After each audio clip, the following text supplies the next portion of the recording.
It was a high-profile public scuffle, some might say a political smackdown. Commissioners in Santa Fe and Bernalillo counties voted to place non-binding questions on the ballot about reducing penalties for possession of small amounts of marijuana. Republicans saw it as an effort to boost election turnout among progressives. The Republican Secretary of State Diana Duran declared such questions unconstitutional, although she said it had nothing to do with the marijuana issue. It was the matter of the question being non-binding. Now, the counties sued, the Secretary of State sought federal intervention, and in the end, the counties won. You'll remember a similar battle was fought at the municipal level here in Albuquerque when the City Council voted to place a non-binding measure on decriminalizing marijuana, and the mayor vetoed it. Now, here to offer sage wisdom on this and other issues of the week is Tom Garrity of the Garrity Group. And we welcome back former State House Majority Whip Dan Foley. Distinguished attorney and line regular Sophie Martin is here as well, and also back to the line is Laura Sanchez-Rivey of Sanchez Legal Solutions. Now, Laura, the courts resolved this dispute fairly quickly, but just backtrack a little bit. What was interesting to me was Secretary of State Duran initially hung the timeline on getting ballots out to overseas servicemen and stuff, and the Supreme Court actually came through with a decision. I think that kind of surprised them a little bit. Right. But just in the overall, did she have a fighting chance going in on this? Was that a fair read by her office, that the unconstitutionality of this, or was this predictable once it got to the Supreme Court? Well, I think depending on who you ask, you'll get a different question. Right. It's one of those controversial things. I mean, I think there was obviously enough there for there to be a real controversy. Otherwise, the Supreme Court wouldn't have taken it and wouldn't have had a case at all.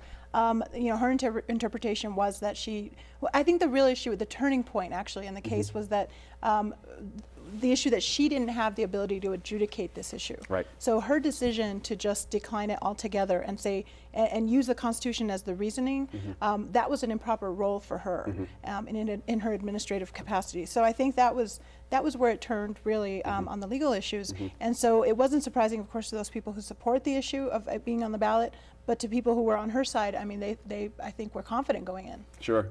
Sophie, I could see that. I could see the Secretary's position on this. I think I would want to keep it in my hold, as you know, for a street term.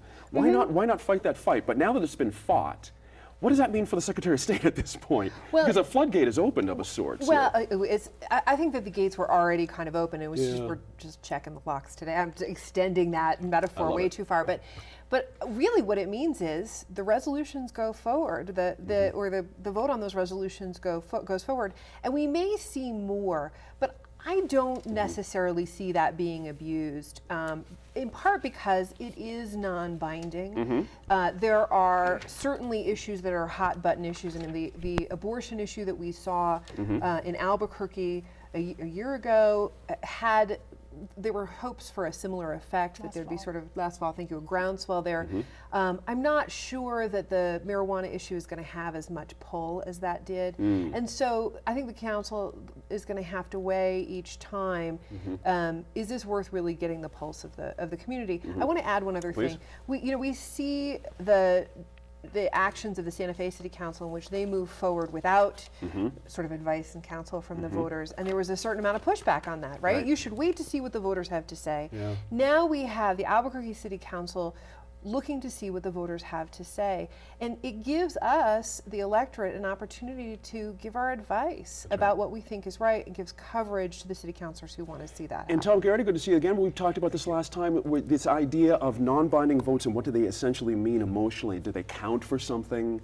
Are they guidance, as Sophie suggested? That's an interesting point too.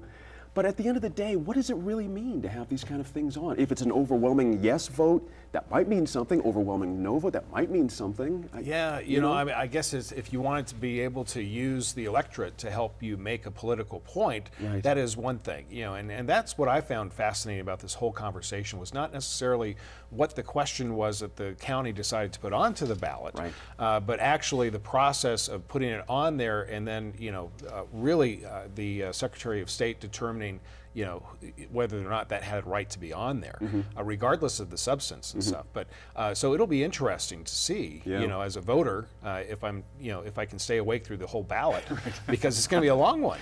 Interesting. And we have Dan Fuller. We have some counties out there that are in fact adding some questions, taking the opportunity, non-binding questions about things that voters actually have no say on. And that's a problem, isn't it? The federal regulations that we have no say on. What's your thought on that? Well, I think, you know, probably the most upset person about the decision by the Supreme Court's got to be Brian Sanderoff, because there's no reason to hire research and polling ever again. You just go and put it on the ballot and see what everybody says. And so I think the Secretary of State did what she should have done. She's the one that's charged with running the elections in New Mexico, and putting non-binding resolutions to test the polls of the pulse of the people is not the way the government works. That's what candidates run on. They have a platform. You elect them. They carry through with it, or they don't carry through with it.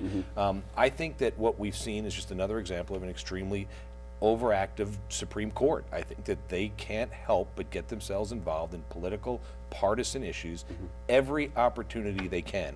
And this is another example of it. I think this was the wrong decision. The Secretary of State clearly has a job defined by the New Mexico State Constitution. She's the administrator of the elections. It's her job to figure this stuff out. And for them to run in and then give themselves the cover of saying, well, we made this decision, but you really didn't ask us the right question. Had you asked us a different question, we might have ruled different. I think is a tough position. But I think you're going to see people are getting tired of the partisan bickering going on from the courts. I'm wondering if the problem was, Laura Sanchez, that the language was a little bit loose about what can actually get on a ballot. Nobody thought about it because no one ever challenged it before. I'm wondering is there mechanisms in our legislature or other places to tighten that language up a little bit, that folks could make it not have non-binding stuff on the ballot? Yeah, well, it's a constitutional issue. Right. So, and it hasn't been challenged before. You know, to my colleague's comments, and I realize that as a non-attorney, he has a little bit more flexibility in being able to criticize the court than I do. As a member of the state bar, I can't be so flip with my comments about them. But I do think that they're not activists. Will you defend me when they come after me? Stop it. Pro bono? You want someone better than me for that. By the way. No, the reality is that, you know, the Supreme Court is not any court, but Yeah. the Supreme Court in particular, it's not just out there picking and choosing political battles to wade into. I mean, they only take cases that are brought before them. Right. So I think your point about this hasn't been challenged before is an important one. It hasn't been brought to them before. So it isn't that they are out there sort of trying to pick which cases to be involved in, and as my friend said, can't help themselves but to get involved in these political squabbles. I mean, the bottom line is they listen to cases that come before them. They choose. They don't take every case. They don't take every case, of course, but they definitely don't just go out there and pick cases. And there are specific reasons when they don't take a case. Right. And They have I to think explain that's that. worth noting. Tom Garrity, I'm wondering if we've walked into a new era of a sorts on this idea of non-binding votes just to take the temperature of the electorate. Maybe it's just a new form of democracy. Maybe this is all okay. Maybe it's not a bad thing to have politicians having a bit of a clue about where the Saying we'll vote people are on leading. Facebook. Yeah. Well, Well, on actually, Facebook, right. and we joke about that, but that's really, it's, how do you gauge public opinion? And, people still use Brian Sanderoff, but, I agree that, this is Maybe it's definitely okay if he a has to unique retool tool. and find another job. But if lot he of does, us have had hopefully to do there'll be a that. job training A lot of program us have had for to do him and that. stuff. But totally I out of ruined control Brian here now. Sanderoff's Friday Yeah. night. I love it. Right? Tom Garrity is hiring Brian. Yeah, come on. But you hear the Yeah. point.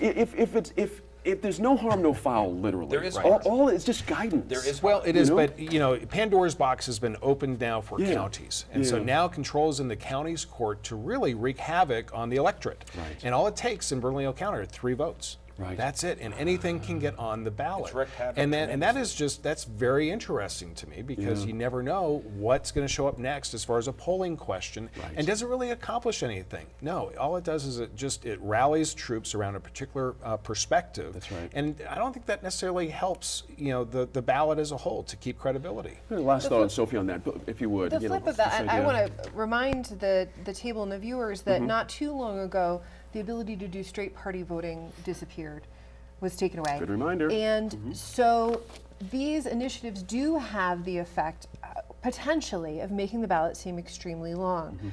Will we see the significant drop-off that we've seen in past elections as people get further down the ballot? I think we probably will.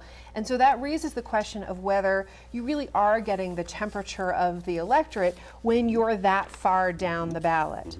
I think that if we had a return to straight party voting, we might see people actually getting to that point and putting more attention into those initiatives. But right now the dynamics are such that we might get a pretty severe undervote down there. Interesting. Possible. We'll see how it plays out. Up next, NMIF producer Megan Kamerick talks with Rebecca Avidia. She's executive director of the National Hispanic Cultural Center.